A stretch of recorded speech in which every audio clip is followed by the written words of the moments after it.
celebrates New Year amidst assurances that government's renewed hope agenda will usher in new economic dividends and enhanced security.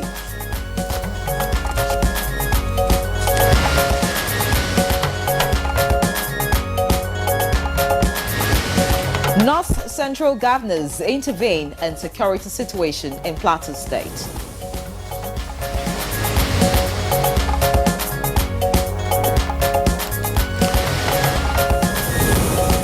Factional Speaker of Rivers State House of Assembly, E.B. Edison, resigns.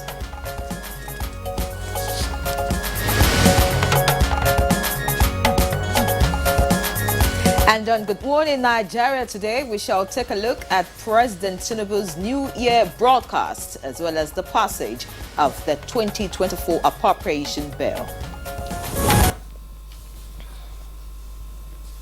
It is a brand new year, and it's good to be back. Happy New Year! Happy New Year! And there's hope that Nigerians will step into the renewed hope promised by the current administration of President Bola Ahmed Tinubu. Now we listened to the New Year broadcast just minutes ago, and he captured the vision for a year many look forward to with great expectation. And of course, paying rapt attention to the president just a minute ago, he admitted that difficult decisions such as the removal of subsidy and reforms and the foreign exchange market had to be made in the country's interest, explaining that all trips made to other countries were for partnerships that will enhance the country's fortunes. He said Nigerian workers will get a new minimum wage, and I'm sure Jimmy is smiling about that. Of course. And of course, the country will get power supply in a better state. Now, President Tinubu's New Year broadcast is in our first topic on this first day of the new year, 2024. Nigerians also have a brand new budget. Just a month after Nigeria's budget of renewed hope was presented to the National Assembly, the lawmakers passed it at a special plenary on Saturday. The estimates were raised by 1.2 trillion naira, increasing the initial 27.5 trillion to 28.7 trillion naira. From the current estimates, more than 1.7 trillion naira was earmarked for statutory transfers, slightly above 8.277 trillion for debt servicing. And in the meantime, recurrent expenditure is getting more than 8.7 trillion naira, while slightly above 9.95 trillion naira is earmarked for capital expenditure. Well, the exchange rate was raised to 800 naira to a dollar. Some adjustments made to the bill by the Committee on Appropriation include foreign exchange differential, increase in revenue from government-owned enterprises, and personnel reduction. Talking about the new minimum wage. Exactly. Also. Yes, coming up again. And passage of the 2024 appropriation bill is our second topic today. Happy New Year. Welcome to Good Morning Nigeria. I am Jummai Yusuf. We're reaching you live on the network service of the Nigerian Television Authority, the NTA. Jimmy, how do you feel resuming work on the first day of January? Don't talk about that. After a short leave. After a short leave, yes. It's good to be back, actually, back to work, well rejigged, rested, and, well, alhamdulillah for everything, for the gift of life that we're living in 2024. We thank God for it, actually. Very true. Yeah. Being alive is more important than anything else, of course. And yes, with the president talking to us today, there is hope that Nigeria would be better. I'm Ian Ray John. Thank you for joining us once again this year for your beautiful program, Good Morning Nigeria. Of course, the complimentary segments of the program will still come to you in 2024. Yes, exactly. So you can be rest assured. And yes, but let's just kickstart the program this morning with the morning news. And Mina Daniels is here. Good morning, Mina. Happy New Year. Happy New Year. You're looking royal. Thank you so much. Good morning, Yeri. And of course, good to have you back, Jumei, rejigged and ready to work. Okay, now Nigerians have been assured of a better economy in 2024. President Bola Tinubu, who gave this assurance in his New Year message, admitted that difficult decisions such as the removal of subsidy on petrol and reforms in the foreign exchange market were made in the interest of the country. President Tinubu says a new minimum wage will be paid to workers and plans are on for better power supply to Nigerians.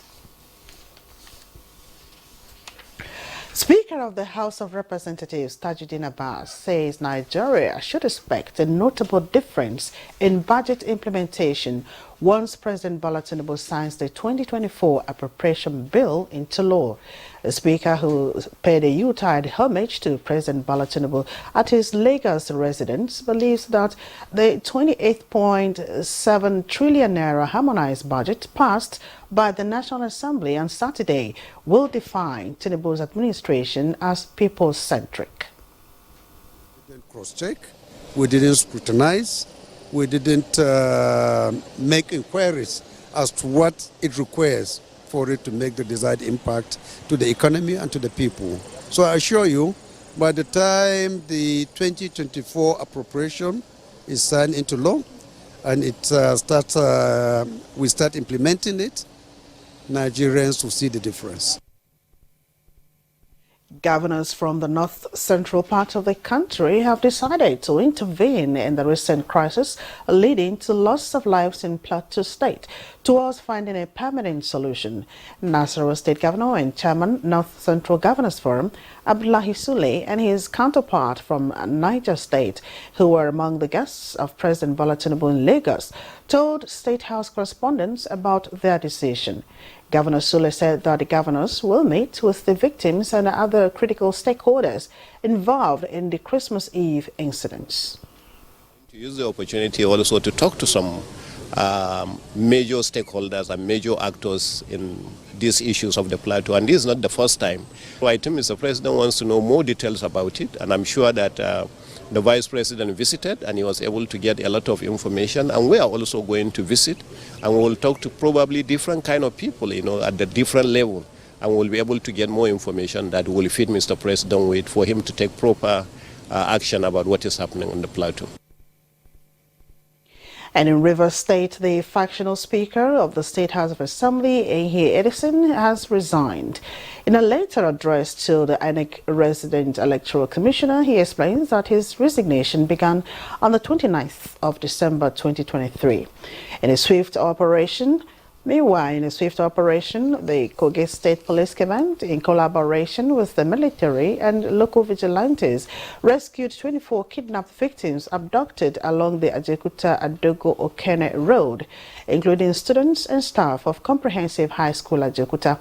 A press release signed by the Police Public Relations Officer in Kogi State, SP Williams Aya, says the area commander Ajekuta, along with a combined team of police, military and vigilante, promptly responded to the incident. In the ensuing bush combing, 3 victims, including a student, were rescued. CP Bertrand C. Onoha deployed additional tactical squad for an ongoing operation to rescue the remaining victims. In a confrontation with the criminals, a gun duel ensued, forcing the hoodlums to flee and abandon 21 victims, including 11 students and 3 teachers. The statement adds that efforts are underway to apprehend the fleeing suspects. CP Onoha commended the team's efforts and vowed to continue the onslaught against criminal elements in the state. He urges law-abiding citizens to collaborate with the police by providing timely and credible information on criminal activities. And that's the news for now. The program continues with Ian Ray and Jamay after this break. Welcome back. Federal government drops 26 professional bodies and council of agencies from its budgetary allocations in the 2024 budget. Dr. Alabi has these and more on business news. The federal government has finally dropped 26 professional bodies and councils of agencies from its budgetary allocations in the 2024 budget. This move intends to help government save 27.72 billion naira in budgetary allocations for the new year. The Director General Budget Office of the Federation, Ben Akabweze, in June announced the discontinuation of budgetary allocations to professional bodies and councils effective December 31, 2023. The 26 professional bodies and councils that would be affected by the development include those under the Ministry of Trade and Investment, Information and Communication, Agriculture and Rural Development, as well as Mines and Steels. Others are the Ministry of Justice, Works announcing an environment with the suspension of budget allocation from the government, some levies issued by these bodies and councils like registration fees, licensing fees, renewal fees, examination fees and membership fees might become the primary source of funding among other alternatives. The Presidential Committee on Salaries at its 13th meeting approved the discontinuation of budgetary allocation to professional bodies and councils effective December 31, 2023. In the meantime, benchmark of oil price pegged at $77.96 per barrel of crude oil to reflect the current market values in the international market, with production rate of 1.78 million barrels per day as reflected in the 2024 budget, is expected to herald a better deal for the country's fiscal policy. This is the first time in the budget the capital is higher than recurrent. This is to show you, Mr. President, and Nigerian will see massive projects in 2024. We want the tradition to be maintained so that Nigeria can look forward to something that they believe will assist in the overall economic development of the country as a whole. There are high expectations on the projected exchange rate of 800 naira to a US dollar, with the GDP growth rate pegged at 3.88% and the budget deficit at 9.18 trillion naira. With business news, Tokbe Alabi. Many thanks, Stockwell, for the business package. Up next is newspaper review.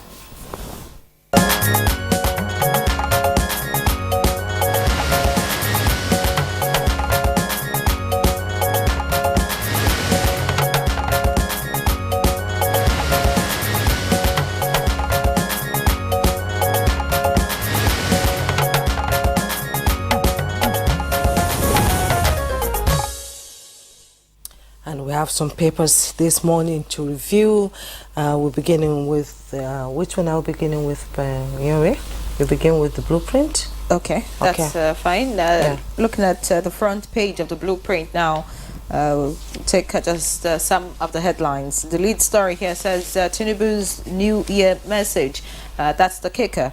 Time may be tough. We have laid groundworks to address your frustrations. And the writers says today's challenges should rekindle our love, hope in Nigeria. Address hardships facing Nigerians, Atiku task federal government. You can find that on pages 5 and 6 of the blueprint. Above that story, we have Ayedatiwa Bala Abbas orders assure of better deal in 2024. And just below the masthead, we have tears of joy as Governor Yusuf reunites parents with stolen children. Details on page 20. We hope that more children and those abducted get reunited with their families this year.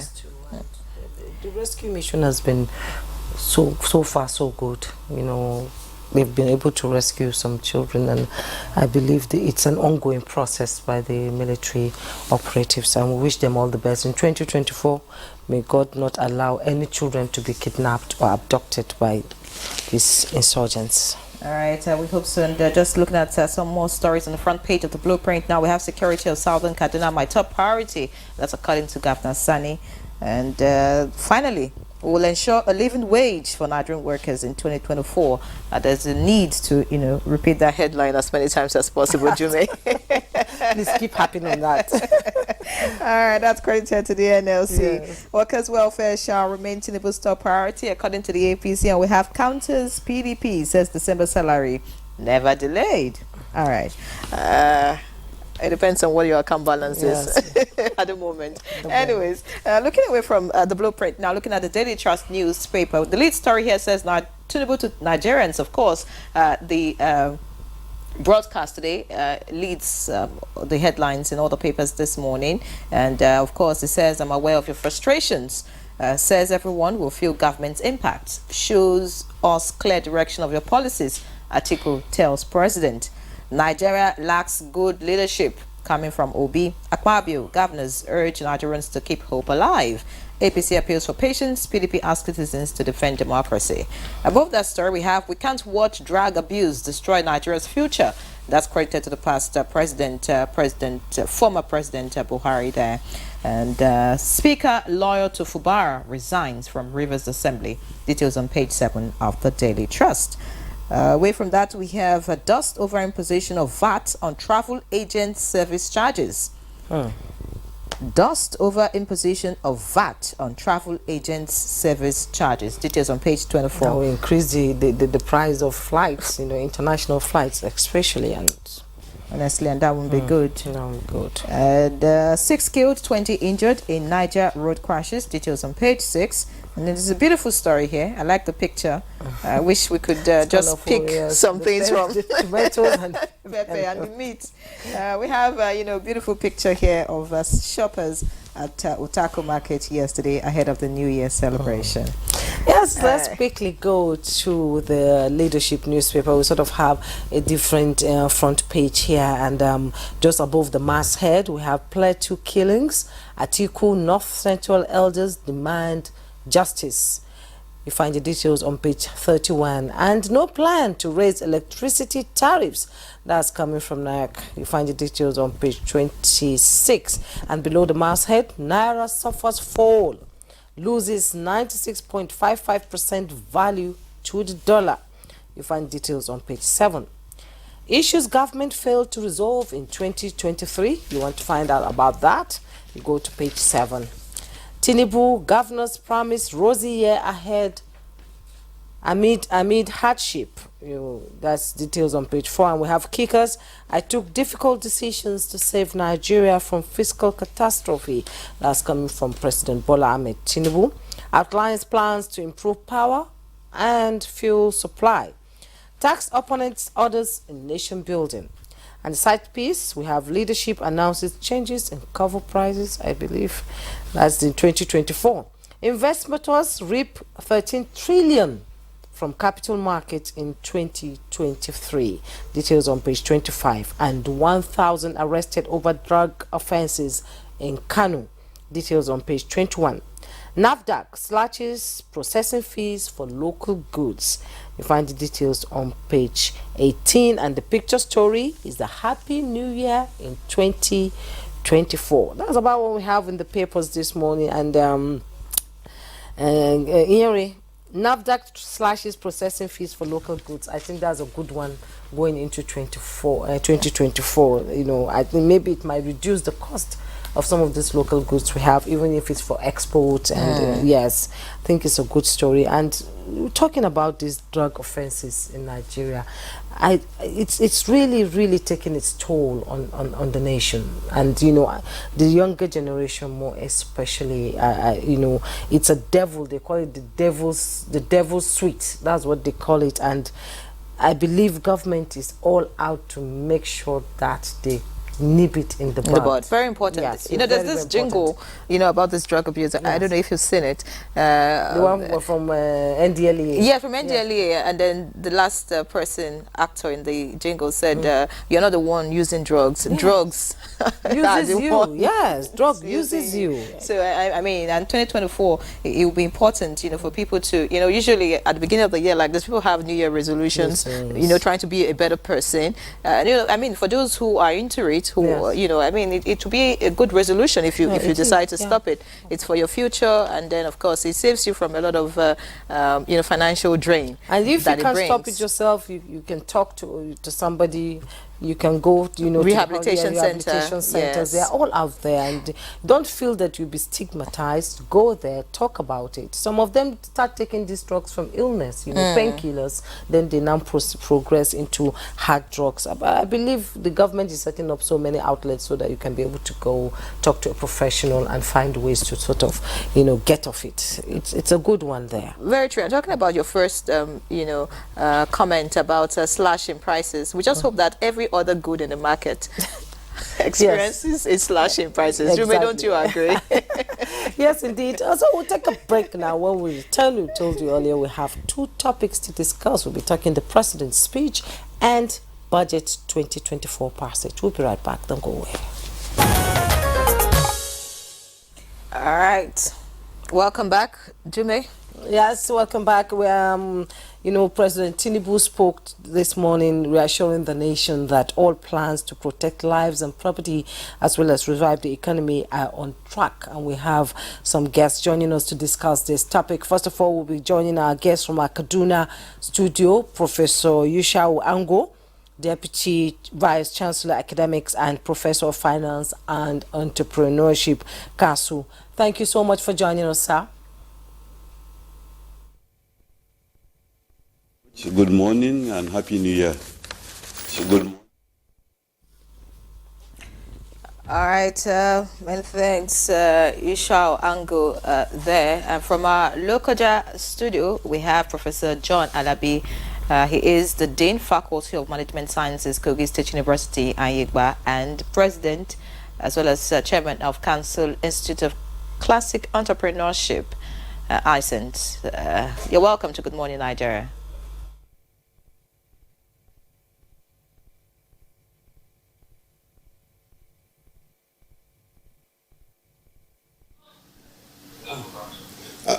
Let's quickly begin with Professor Yushau Ango, Deputy Vice Chancellor Academics and Professor of Finance and Entrepreneurship. Professor Yushau, if you can... Okay, we'll be taking a backgrounder now to back up, push the conversation on the President's speech by Musbau Dan Wahab. We'll be back after that. The year 2023 that has just gone by. Year 2023 went by, but most Nigerians will certainly not forget in a hurry. Some economic policies and decisions of the federal government have been hard pills, but the president clearly understands the effect of these steps on the citizens. As he says, those tough times were just the foundational sacrifice necessary for the good days ahead. Having laid the groundwork of our economic recovery plans within the last 7 months of year 2023, we are now poised to accelerate the pace of our service delivery across the sectors. And those sectoral benefits are expected to manifest in food security, education and health, while hoping for a virile economy with steady power supply as the driver.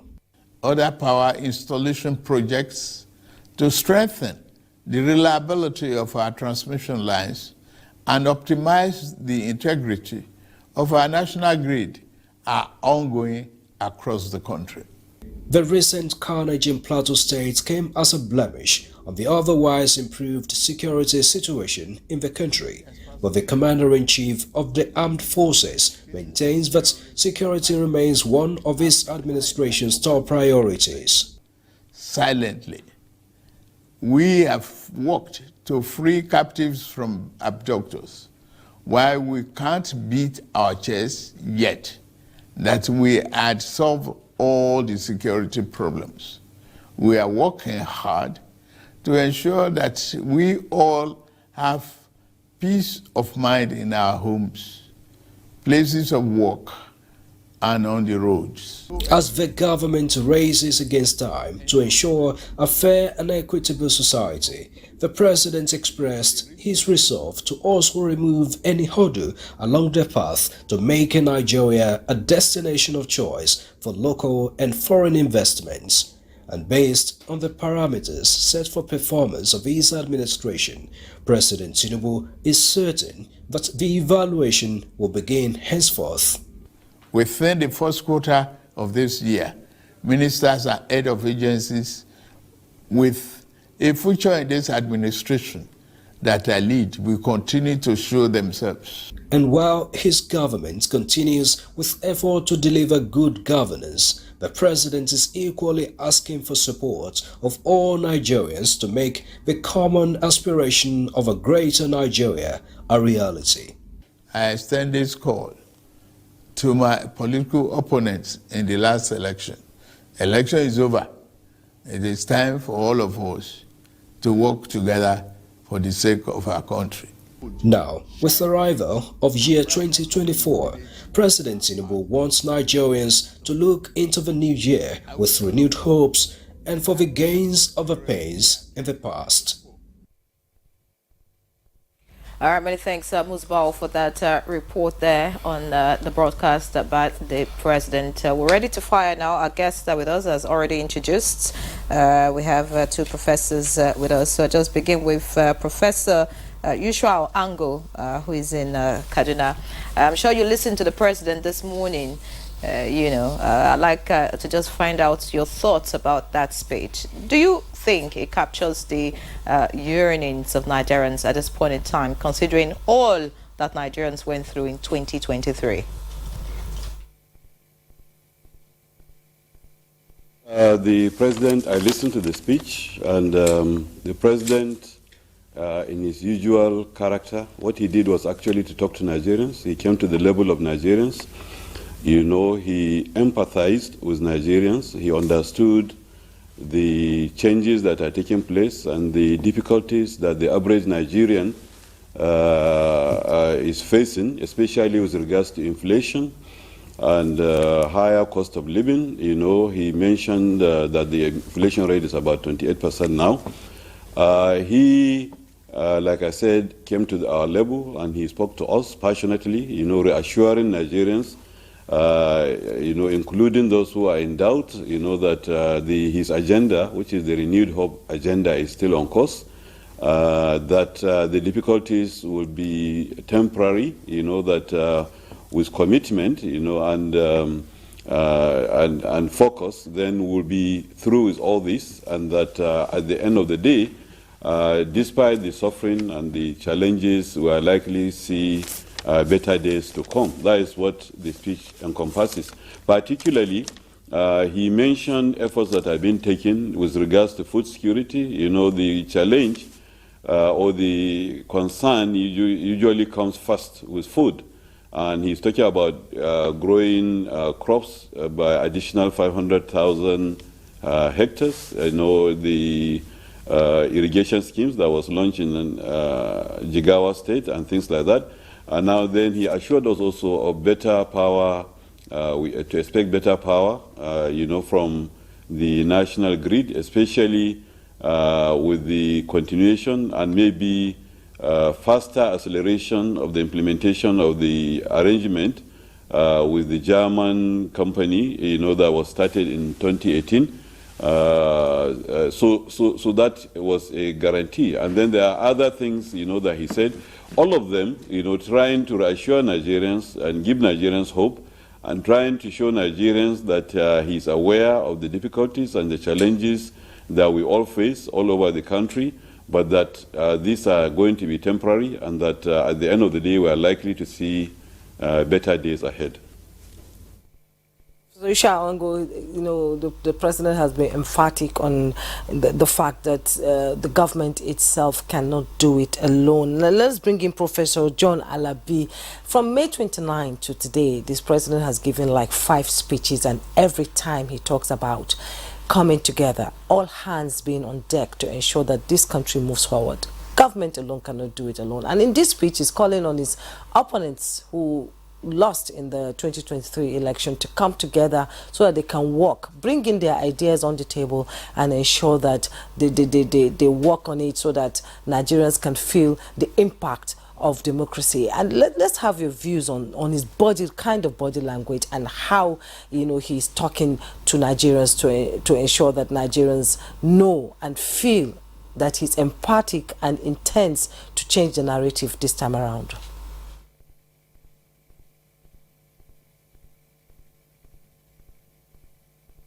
Thank you very much. Good morning, Nigeria, and thanks for having me.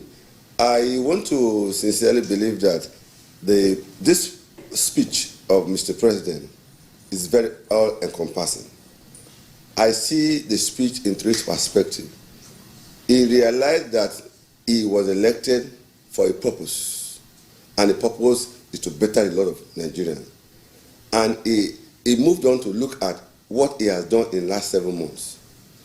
Those 7 months, he agreed with all Nigerians that he took 2 bold decisions that impact, negatively, as it were, on Nigerians.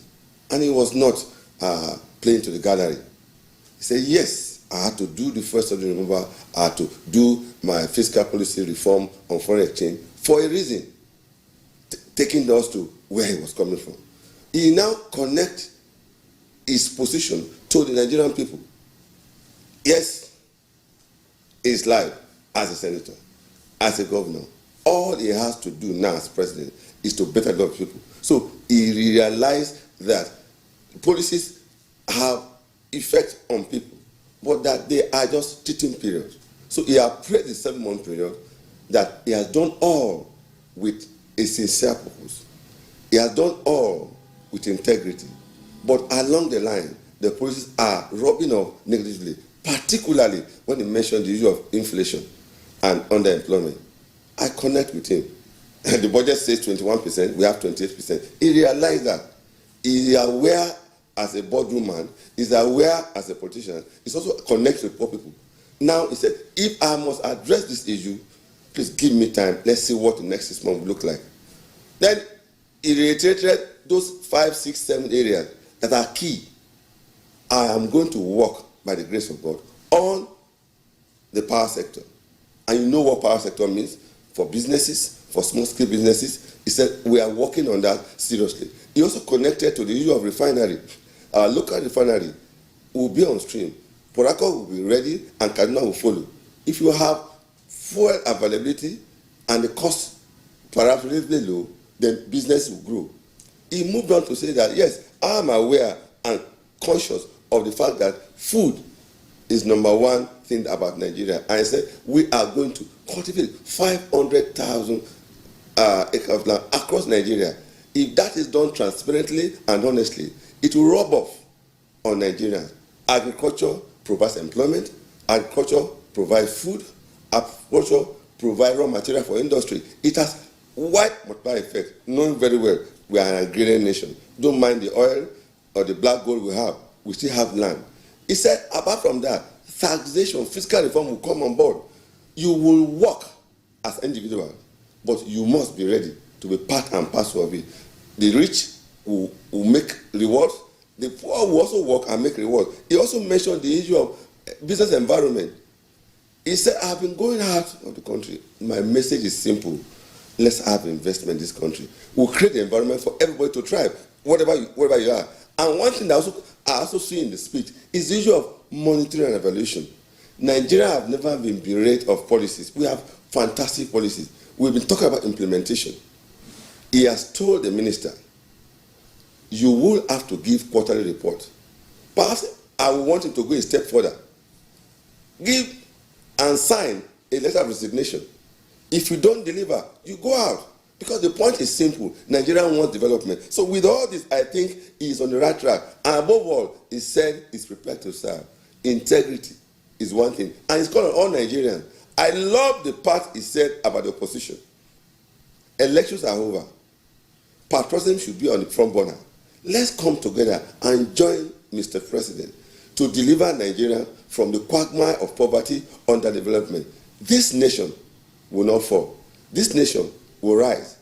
Renew hope is for renew hope for all Nigerians, the rich, the poor, the downtrodden. Together we will work in all space, the private sector, the public sector, the opposition, and the civil society, religious leaders, traditional leaders, all of us work together. With cooperation, I think we'll get to the promised land. The budget, for me, gives hope to Nigeria. I see sincerity in his speech. I see sincerity in Mr. President. I also pray Almighty God will help him, and the lieutenant will support him to deliver the dividend of democracy to Nigeria. 2024 is a year of hope. For me, it's a year of hope. That's my resolution. And I'm connected to renew hope. That's my hope. And God will help us. Professor Alabi, thank you so much for your comments there. From what you have said, it shows that you listened critically to the president, not just that you saw beyond the speech, to what, he intends to do. But you see, you are quite hopeful, that yes, the renewed hope mandate would deliver. But for Nigerians, the president talking about being aware of the pains that they are currently going through is not, what a Nigerian would want to relate with at this point, considering that it's a far cry from where we're coming from and what happened in 2023 after those two major policies were put in place, talking about removal of fuel subsidy and of course the foreign exchange policy and all of that. From the steps taken so far from May 29, Professor Alabi, the footprints that this administration has put on the ground from when they started running on May 29, do you really think that 2024 is the year for this hope to materialize? Or you think that they still need to be a lot patient, probably maybe towards the end of the first term of this administration? Or you think 2024 would see hope in reality?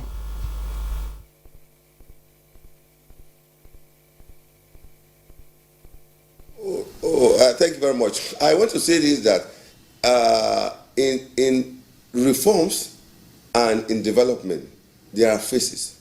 There are the short term, the medium, and the long term.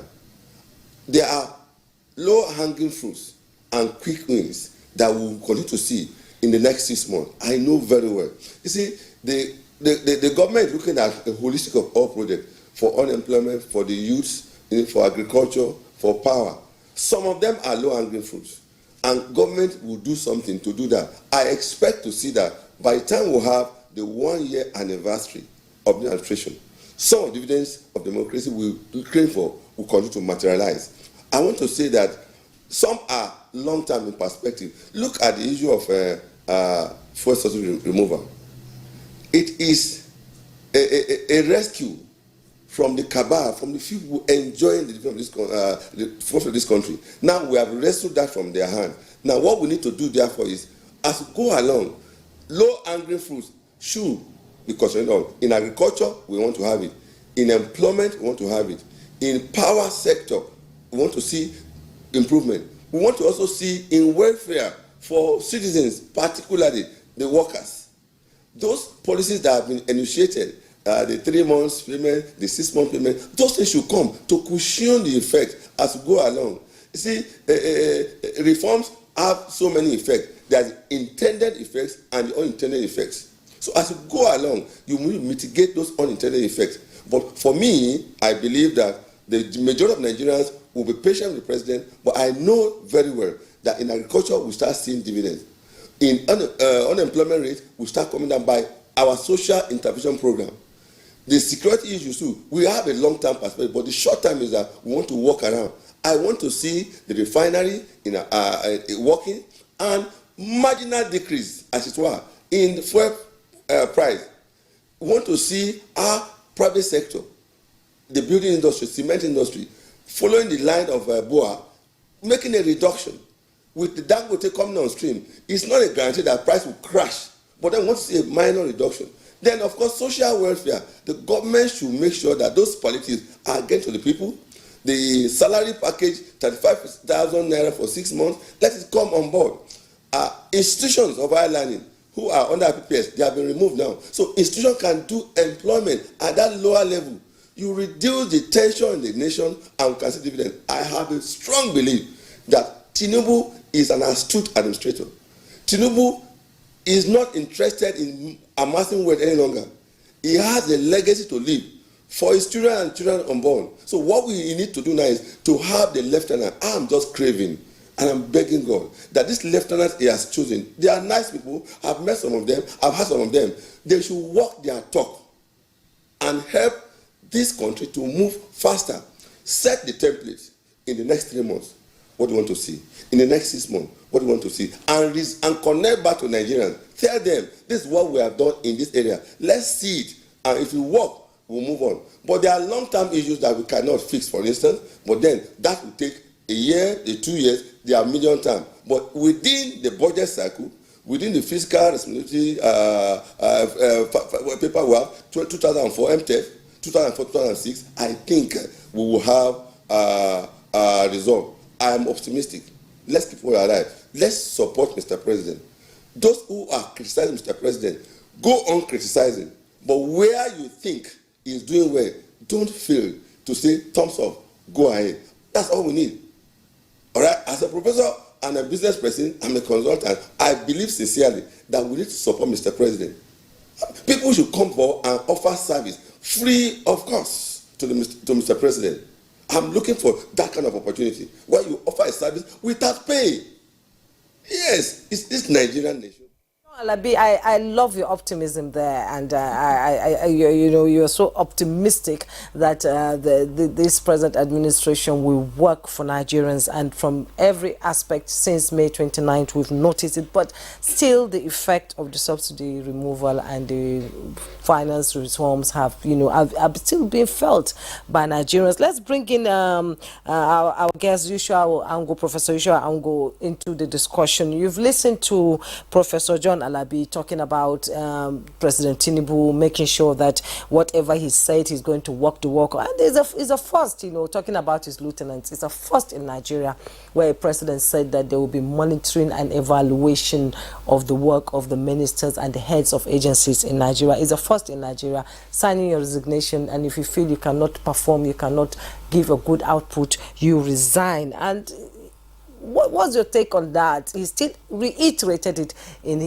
his speech this morning, that you either work with me or you leave. And talking about foreign, direct investment, which he has talked about in his travels, telling them that Nigeria is ready for business and all doors are open for investors to come into this country to invest in Nigeria. Let's have your take on that.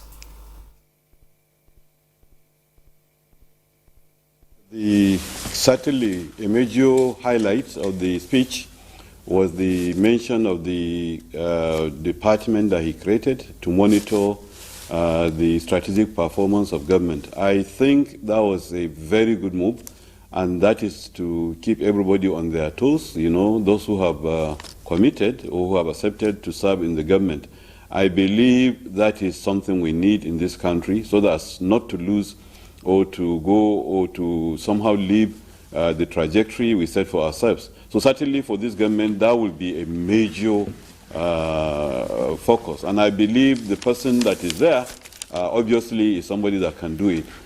We hope that it works perfectly in our favor as a country. Now, talking about foreign direct investment, Nigeria is a huge market. Nigeria is over 200 million, and then the largest economy or the largest country by population in Africa.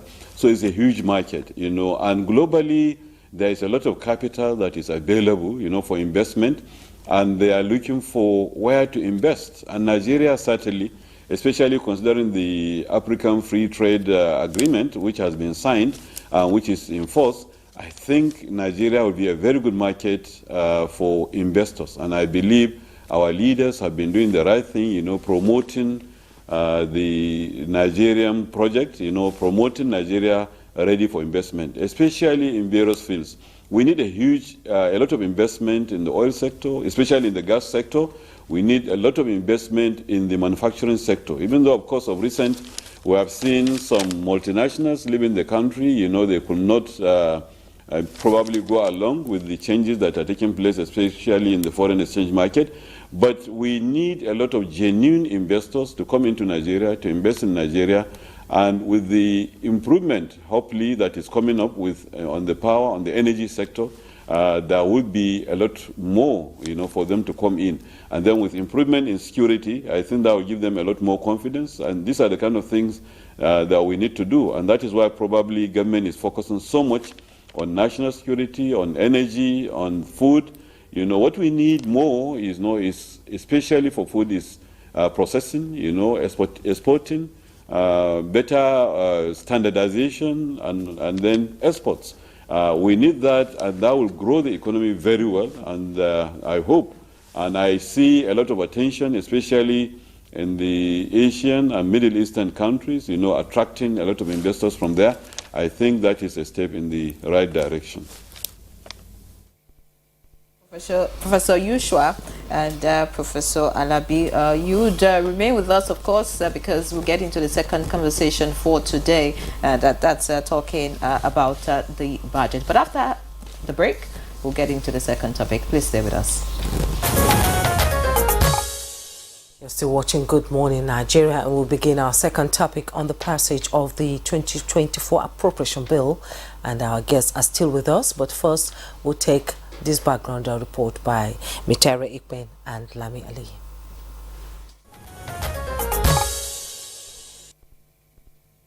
This bill is now read for the third time and passed.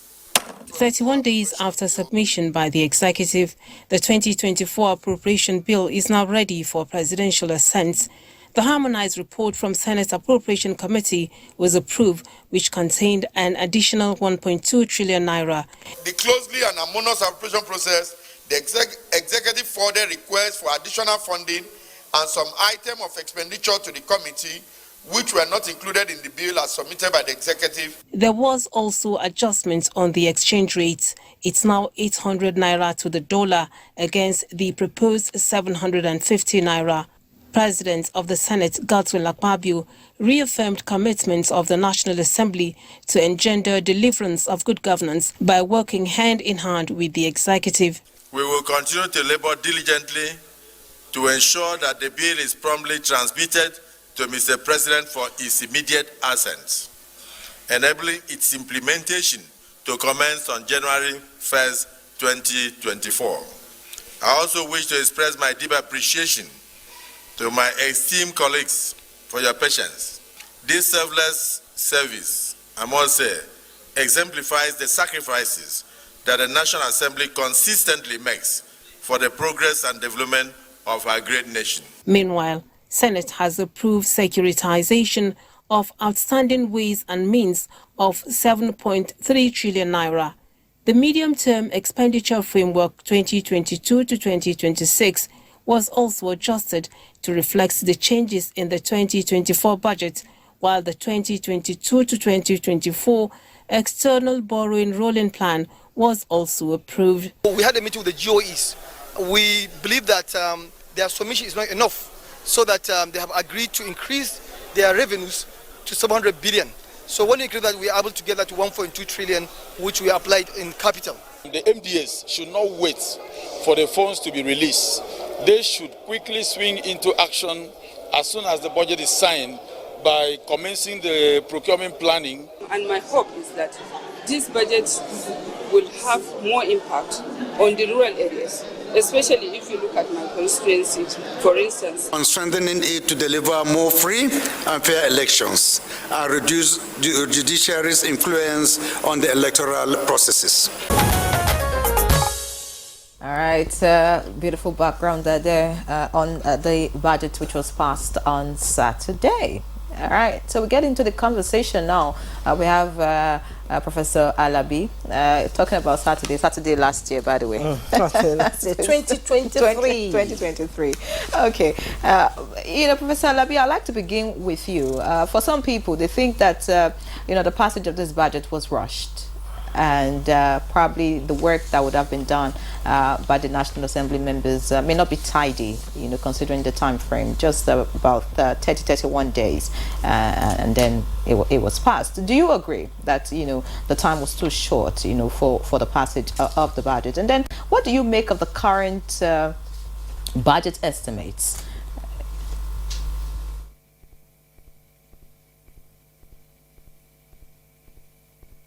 Thank you very much. Budget document is prerogative of the executive arm of government to draft. And but in the process of doing the drafting, the legislators are always carried along. I give you the background of a budget. You have a budget, you have MTEF, which is government's plan for 2-3 years, 2020 to 2016, for instance, and we also have the perspective plan that runs to 5 years. Now, in the process of articulating the MTEF, which dovetail into budget, the executive and legislators are involved in the parameters, and that has given them the opportunity to know what will be in the budget. It's also important to know that you do not require every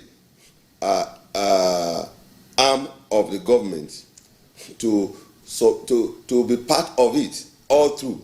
But what happened in this instance is that because the MTEF were being discussed along with the committee members all through, they are familiar with figures. That's number one. The other area is that each of the government-owned agencies and MDAs are supposed to come on board to make a defense of their budget. That's the area I do not like too much because some of them were not forthcoming as and when due. And you can see the National Assembly issuing either subpoena or arrest and come over and defend your whatever you. Again, that's the area. And I'm also happy that some of their budgets are not even estimated, are not in the budget, except for one or two of them. So what I say in the sense is that I do not believe that the time was too short. It could have been longer, but I want to say that it taxed them to work extra hour. If a National Assembly member work for minimum of 180 days in a year, and they have to stress themselves to work night and call off their holidays, I think it's a national assignment. So it is very important. Now to the budget itself, like you have said, budget is here, and budget is based on assumption and estimate. And the issue critically is that how realistic are they? I want to say that yes, the budget have been adjusted as it were. 25, yes, 25.7, and adjusted by the National Assembly to 28.7 thereabout, about 1.2 billion excess. The reason is not far-fetched. The parameters the executive used in preparing the budget were tinkered with, and once you tinker with the parameters, definitely there will be more revenue. Again, you recall that the president also asked for opportunity, again, permission to do some borrowing. So those parameters is what we should look at. The first thing is, we are going for a budget. What is going to be our growth rate? 3.76 is the growth rate, even though that growth rate is higher than what the World Bank has projected. We are in the waters. We know how it feels. But again, you want to ask me, is that realistic? Can we go along with it in planning? Why not?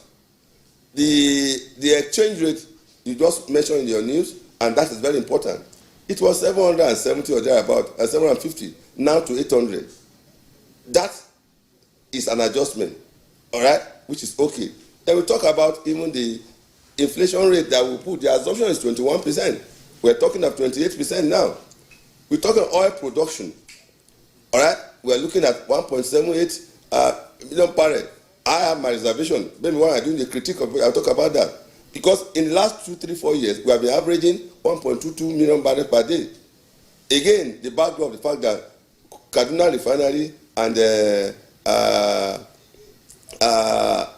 Port Harcourt will work, government is looking at that. All right? We're talking of those parameters as very, very important. So I'm just saying, in essence, of course, the same thing with the oil price benchmark. All right? It's looking forward. So we are saying that, yes, the budget is good on face value. It addresses the critical areas of need of the nation. But moving forward, I think we have to start looking at how realistic, how can twinkle as we go along with it. I am of opinion that the increment of 1.2 billion trillion is in order. There's nothing that stops us from doing that. The capital expenditure, look hopeful now with the additional borrowing. The required expenditure is there. Our debt servicing is another issue that I think this government has tried to reduce it from 6% to a paltry down to 3 or 4%, which is still okay. But my take is this: it's also important to interrogate our debt servicing, so that we're having to use our revenue to service debt. I think this is a critical area I want to like. I also see in the budget our deficit of 9.18 trillion. Even if it's adjusted, deficit will still go down a little bit. But my take is that at least we have reduced our deficit from the whopping 6% of our GDP before to 3%.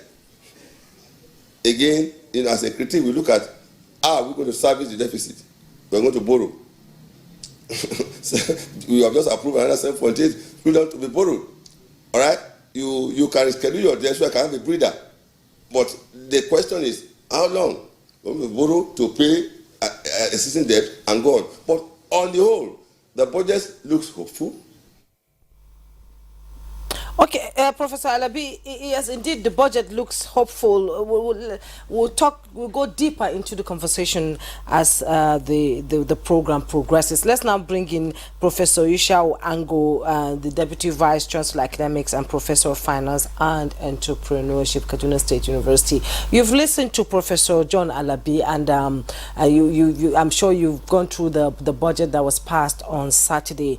But one bone of contention that Nigerians are a lot of worried about is the increase in the budget by the lawmakers with 1.2 trillion naira, and the excuse they gave is that some agencies, might need more money during 2024, and in most cases, how is that possible? Nigerians are saying there was a bit of padding there. Let's have your opinion on that. Then we'll go deeper into the conversation.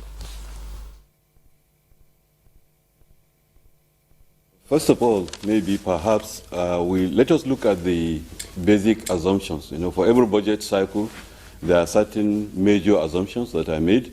If you look at the 2023, for example, we said we are looking at 1.69 million liters, barrels per day, oil production. This time around, we are looking at 1.78. If you look at the Naira dollar exchange rate, it was 435. This time around, it was presented as 750. It has changed to 800 based on the National Assembly's own decision. If you look at the assumption, with regards to inflation, it was 21%. That is being projected. It was, I think last year was about 17.something%, but of course, it ended up at about 28%. If you look at all of these parameters, the price, you look at the expected price of oil at 77 or so dollar to a barrel. Again, you look at the market today, it's about that rate, so it's realistic. Now, again, the projection for last year was also somehow realistic. Now, the increase or whatever happened with the budget, of course, certainly happens because of the changes that have come up with the projections or the assumptions that have been made on the budget. That is one side of it. In addition to that, the National Assembly obviously tinkered with the budget, like the previous speaker spoke, with regards to certain ministries. And then they also, of course, naturally, they have done something also for themselves. So that is akin to padding, that you mentioned. The government presented a budget for the National Assembly at 197 billion. But of course, the National Assembly came out with 344 billion as a budget for themselves, increasing their own allocation by 75% or so. So these are some of the things that have happened within the about barely 1 month since the budget was presented to the National Assembly. So to this extent, coming to the question you asked, Professor Alabi, I think, of course, we are trying to keep to the calendar. We are trying to ensure we meet up with the January-December cycle. And, of course, this time around, the President presented the budget on the 29th, I think, of November. So that is like barely a month after they have processed it. I think in the hurry, they have been able, despite the hurry, to actually, increase their own allocation. And I think that was a bit insensitive, looking at the situation of the country, looking at the, the budget of the National Assembly, for example, is more than the budget of, say, Federal Minister of Interior, or is as equivalent as the Federal Minister of Interior, and then less than, if you take the foreign affairs, it's 140 billion. You take agriculture, it's 110 billion. But National Assembly is 344 billion. So to that extent, I'm not impressed. I don't like that. And I saw them, for example, budgeting, for so many things, repair of committee rooms. I've been to the committee rooms of the National Assembly. I don't think they need that much repair. Each of them, the one of the House of Reps, they say 3 billion. The one in the Senate, they say 2.87 billion. They even said they are going to buy books, 3 billion. I mean, how many books are we buying for all the universities, federal universities in Nigeria? So a lot of that, has happened, in the hurry, and perhaps because we are trying to keep up with the, the cycle of January, December. I think people have been able to smuggle in a lot of things, and they didn't look, I don't know, I've not seen details. Because before, preliminarily, I have had some analysts mention that in some ministries, some states, some projects, some states completely were eliminated. No they were not included in the projects of those ministries, probably from the executive. I thought that is the kind of thing they should look at and correct, but sincerely, in regards to what they have allocated themselves, certainly there is obvious indication that there's some form of padding that has taken place. I'll stay with you. Some form of padding, might have taken place. I like that, statement that you have made, and I just hope that despite being on holiday, the National Assembly members are watching. Some of the comments that you have made, and then looking at the previous question, asked about, the estimates for the budget. I want to find out your opinion. The increase, 1.2 trillion naira, for some Nigerians, that's a lot of money. And the claim is that some revenue-generating agencies have promised to deliver more in 2024. That means to generate more revenue. And then looking at the estimate for oil, the benchmark of 1.78 million barrels per day, pegging it for oil, and then the price at $77.96 dollars per barrel. And where we're coming from, it used to be 1.2 million barrels per day. Do you really think that, getting the funds for this budget is possible?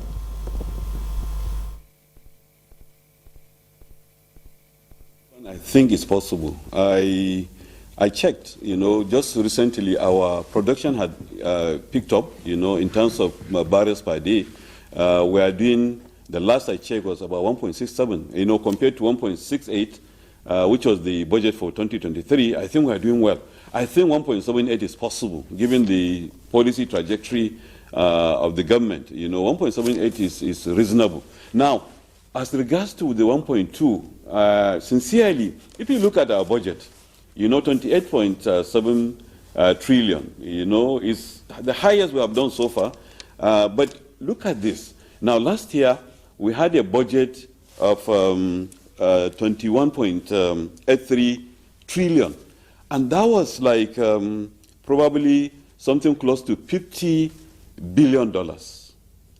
Because we are looking at 435 naira to a dollar.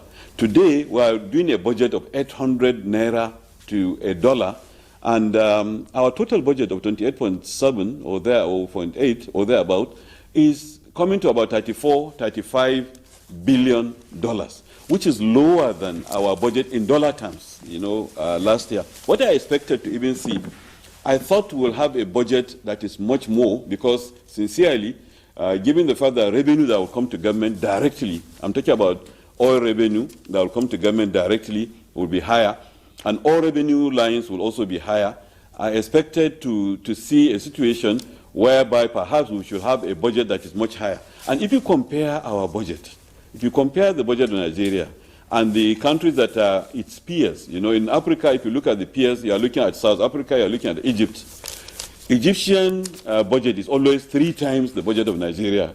This almost the same, for South Africa. So sincerely, I know there are some other explanations. Even last year and the year before on this program, we have looked at some of those explanations as to why Nigerian budget is lower.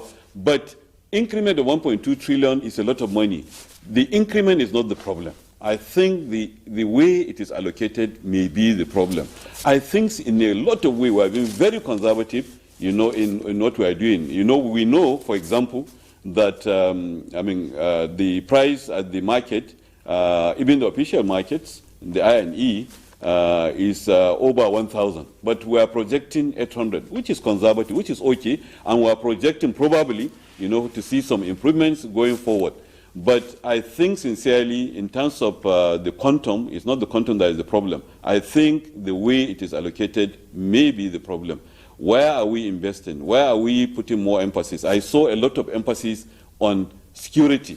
Federal Ministry of Defense getting 1.3 trillion, and then Ministry of Police Affairs getting the second, that shows a lot of emphasis on security. And then go down the line, you see again a lot of investment on national security advisor, things like that. Many things to do with security, I can understand that. And then education, then health, like that, in that order. So I think what we do with the money and how we allocate it and how we drive it is what matters. And I think sincerely, we have been very, very conservative in the amounts we budget. But I think another explanation also that probably why our budget is lower than that of, because I've not been able to look at the structure of the budgets for those countries, is that probably they are looking at total budgets, and we have budgets at subnational level, we have budgets at local government levels, and even though of recent we have tried, there are some agencies of government-owned enterprises that were not brought into the budget, but now they have been brought into the budget. Perhaps that is why Nigerian budget is much lower, compared to, say, Egyptian or South African budget. But I think 1.2 trillion is not too much. It's how we allocated 1.2 trillion that is the issue. Thank you so much, Professor Yusha Ango. We'll return to you and later on. Let's bring in Professor John Lalabi into the conversation and talking about allocation of resources and the 8 key areas that were mentioned in the budget. It's an essential aspect of the budget, actually. Would you say that there were square pegs and square holes in the allocation of resources, especially to security and health and education? And still talking about the budget, the microfinance, micro businesses, small businesses that President Tinubu has always said that he wants to encourage. Now, pegging the 800 naira, to the dollar in the official market, would you say it's going to help small businesses? How would they be able to fund these businesses? A lot of them are going down, actually. Let's have your opinion on that.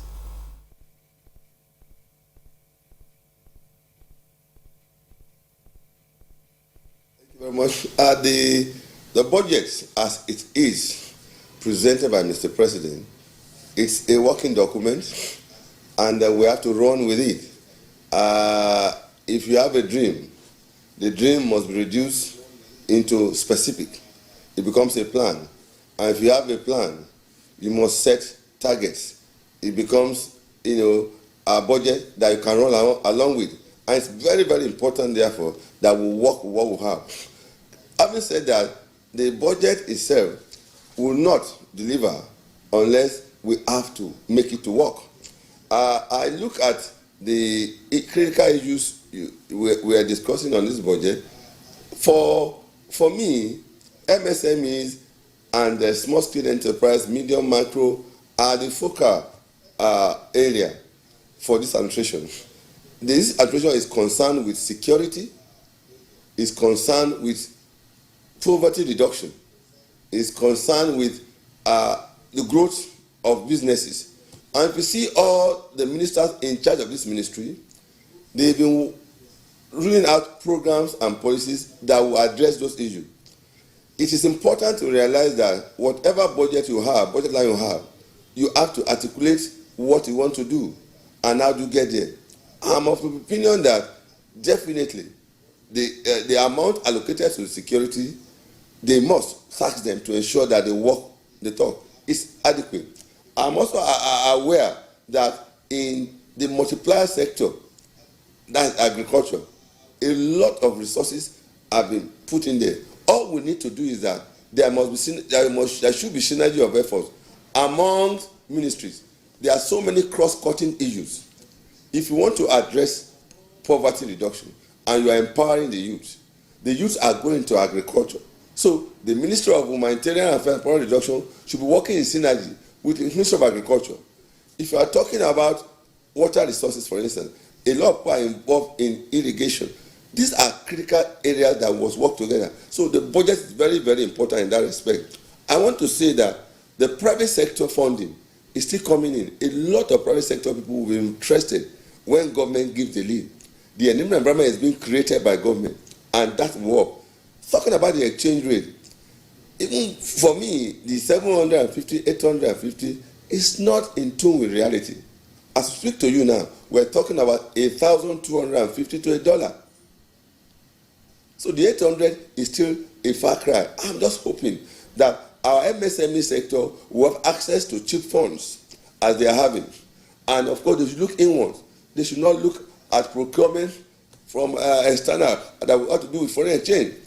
It is also important that governments will come up with policies and programs that will make them have access to credit. It's one thing to have credit available in banks. It's one thing for the credit to be available. It's also important that all the agents that are responsible to ensure that you empower this, because proponents of Nigerian youth and Nigerians are into MSME sector. So it's important that we address that issue because they are ready to work. It's also important for industries who are going to access foreign exchange for genuine reason to have access to it. The era of round tripping should be over.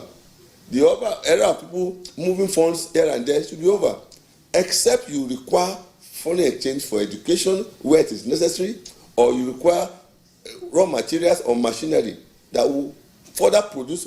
They should make it available. So it's very important. And critical issues that have to do with the power sector will be addressed too. So all this put together will make the economy to work. But we must work our talk. Every one of us must be ready to do its own bit. Each time I hear inflation is 28%, 30%, 21%, I begin to wonder. Something that do not require dollarization, we dollarize it. The vegetable behind my backyard that I pluck and take to the market, they will say, now this dollar, now dollar. How does dollar affect the vegetable, the ugu, the aleho that you pick in your... We are ourselves making things hard for ourselves. We need to walk our talk. We will make profit, but let us be realistic about it. Inflation, for instance, like my state, for instance, and is it Lagos and Kogi has the highest inflation rate. I begin to wonder, why should that be? Why? It is us that will have to walk our talk. Government will bring up policies. We should try and see how we can help ourselves. We are all involved in this together. You go to the market and you want to buy a potato. You see the woman selling potato. Inside the potato, he has put some leaves there. Or a mudu is panebite. What are we talking about? Let us be realistic. Government is doing its best. We must also support the government and make it work. I believe a budget is just a plan. It's a document, a proposal. You walk along. As you go along, you can fine-tune it as you go along. And you get there. That's what budget is all about. It's not cast in gold. No, it's not cast in stone. No, as we go along, we start looking at it. But I want to see dividends. I need quick wins. I need quick wins. As a civil servant, I want to be relieved. As an unemployment person, I want to get access to funds. As a man who is retiring in the village, you have access. Businessmen have access to credit. The rich, you will make money. The poor, let us breathe. We want to breathe. And President Tinubu said we will breathe. And we all breathe by God's grace. Right, Professor Alabi, many thanks. Of course, we all want to breathe. The minimum wage, of course, when it's adjusted, would help civil servants to breathe. And we hope that the common man on the street too, even without a job, going about his or her business, also breathes. Just to respond to some of the comments you made there, talking about why the price of the dollar would affect vegetables in the market and why a mudu is being panel beaten. Some of these things just happen because people take a cue from what's happening at the top. Professor Ango was talking about some of the adjustments made to the budget and how what has been budgeted to the National Assembly being inflated and some of the things not being necessary. These are some of the reasons why the normal person on the street will want to use the opportunity that he has also to do what is wrong, or if you like, what will not benefit the next person. All right. So, I think it's just a trend, and that's why many Nigerians are asking for a top-bottom approach in solving this problem. When they see, the top trying to make adjustments in certain ways, just so that the country can be better, of course, the common man on the streets sees sincerity, on the part of leadership. But I want to get to Professor Ango now. You have made some comments earlier about, some of the things you may not find too palatable with, the budget passed by the National Assembly. But if you were to give your own opinion, what areas should we focus on? You know, some people say, well, the 2023 budget performed well. Some, of course, do not agree.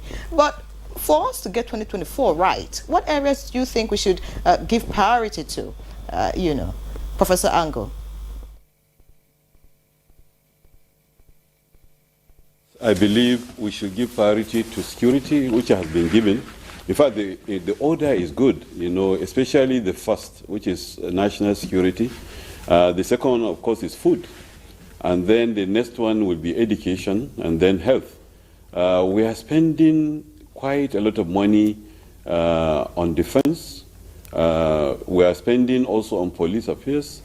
And we are, like has been stated, we have more or less made so much progress if you look at the security situation before and now, but we have a lot of challenges still remaining. What I hope, you know, is like to whom much is given, much is expected. I hope to see a situation with the police affairs giving 869 billion, second only to the defense ministry. I expect them to be oiled well. What I mean by oiled well is that there shouldn't be any situation of, you know, you have a distress situation, you are calling the DPO, and he said there is no fuel in the car. I don't expect to see that going into this 2024, because they have been provided for. Wherever these monies are, they should be made available to those operatives who are actually working to secure people. There shouldn't be a situation whereby they don't have enough to actually go and tackle the basic insecurity we have now, which is banditry, substantially, because the issue of Boko Haram, the issue of other terrorist organizations, most of them have subsided substantially. What we are facing more, banditry and things like that, kidnapping and all that. We want to see the end of this. We want to see, because government is putting in more money there, we expect to see more in terms of security. We need to see a lot of investment in education. Education, especially, we have a lot of over 10 million, you know, that they said, of children that are not going to school. Now, I saw that government is bringing back the policy of school feeding. It's a very good policy, but it has its own drawbacks also. We have to take note of that, because sometimes, you know, in the process of distributing the meals in the schools, you know, lessons are lost, you know, and some children, once they take the meal, you know, that is the end of school for that day, and then they go. So some of those things have to be looked at, but certainly we need to do a lot in terms of education. We need to upgrade our standards. We need to upgrade our schools, especially higher institutions, to ensure that they can compete, you know, globally. We need to do that. We need to ensure that we reduce the volume or the number or the quantum of our money that is going abroad, you know, in terms of health, you know, people trying to get medical care. We should bring in a lot of equipment and facilities and train our people here to manage them and operate them, so that they won't be breaking down all the time. We need to do that, and I think if we do that, we're likely going to do better. And then, of course, on the economic front, we need to encourage all those who are encouraging employment, you know, small-scale industries, like have been stated, the SMEs, the manufacturers, you know, everything that we need to do in terms of policies, you know, to encourage them so that there will be a lot more production. We need, I haven't seen, my eyes have not seen how much has been allocated to the mining sector, but I think we need to boost that sector, you know, as much as possible. A lot of illegal activities are taking place there. You know, foreigners, you know, surprisingly, are coming into our territories, you know, and mining illegally our own resources, you know, and with full protection of our security operatives, you know. This is happening in Nigeria. I believe we need to see a lot less of that. I think we are trying responsibly in terms of reducing oil theft. Obviously, probably that is why the volume we are producing, or at least processing and exporting, is improving. We need to see, and hopefully we are going to see from this January, that we reduce or even eliminate the essence, the issue of importing processed fuels. And if we do that, it will have the advantage, you know, of reducing The volume of dollar that we use, up to 25% of our foreign exchange is used in was used in importing fuel. So if we don't do that, that will reduce pressure on the exchange rate. Now, coming to the statement by Professor Alabi, relating the vegetable seller, to increase in prices of, dollar and all that. The truth of the matter is that the vegetable producer goes to the same market as every one of us. When they go there, the cost of everything increased, so they have to increase their own. So there is a correlation. I'm sure Prof will understand that. There's a correlation between the prices of whatever is happening in the market and the prices of food products, even though they are produced behind, in our courtyards, and in our markets or in our farms around us. So that is why these prices have to actually move. I hope, I don't know that I have the opportunity, but I hope that we reduce this dependence on dollar. This de-dollarization is necessary for this economy. We need to reduce emphasis and dependence on dollar. We need to key in. We need to join these BRICS. We need to join other currencies, so that we diversify and reduce our dependence on dollar. Dollar has been somehow a major problem for this economy. It is affecting us. By next year, 2024, they say we are going to be the second. You will not be the first economy in Africa. South Africa will take over just simply because of this dollar issue. But of course, hopefully by 2025, they said we are going to resume back as the leading economy in Africa. Thank you very much. Professor Isha Angwa, before I let you go, I would like to ask you one last question, and it should also go to Professor Alabi. It's like, the budget is all based on expectations. And do you think the 2024 budget has the shock absorber, to be able to absorb some challenges that might arise during the year? We saw what happened in 2020 when COVID-19 hit. Do you think this budget is ready to be able to absorb any shock that might come along the way during the year? So I think so, sincerely. Like I said earlier, the budget is built on certain assumptions. And the major assumption, one of them, is that exchange rate will be 800 naira to a dollar, when we know we are selling foreign exchange at over 1,000. So that itself is a shock absorber. The government doesn't want to bring in so much money into the system because it will fuel inflation. So there is shock absorber in the budget, and with the seriousness I know President Tinubu pursues issues, I know he's going to actually focus on it, and I believe he's going to implement it assiduously. So I think this budget is realistic. In fact, if anything, it's very, very conservative. Like I said earlier, it could have been much higher, but I think government doesn't want to overinflate the economy so as not to have a negative repercussion. Thanks, Professor Ango. Professor Alabi, your final words now as we wrap up the conversation this morning.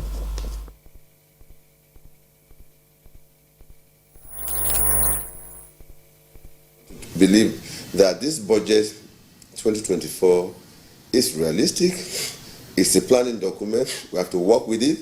If we work our talk, success of a budget is predicated on mobilizing resources, that's revenue, and efficient public expenditure management and monitoring and evaluation. I see in this budget revenue that's going to be diversified. Oil, non-oil, and other independent sources. Mr. President is looking at diversified sources of revenue so that if you have a shortfall in oil, it is made for in taxation and other independent sources. The second area is expenditure management. We would like to ensure and to make sure that we go by the budget and disburse accordingly. More importantly is the monitoring and evaluation. I want to see also that the agency responsible or commissioner responsible for monitoring should create a dashboard that anybody can look at it. These are the parameters for you for this year, for this quarter. This is what we have achieved, and we can connect with it. And when they are not getting the right something, we can know. It's important to monitor that. I'm also saying that, Mr. President, if he's listening to me, please prepare a resignation letter for all ministers who do not perform according to. They just resign voluntarily, and that work. I see this budget achieving its objective because the captain in the ship is prepared to do just. He said he will be just, he will be fair, and will put integrity to it.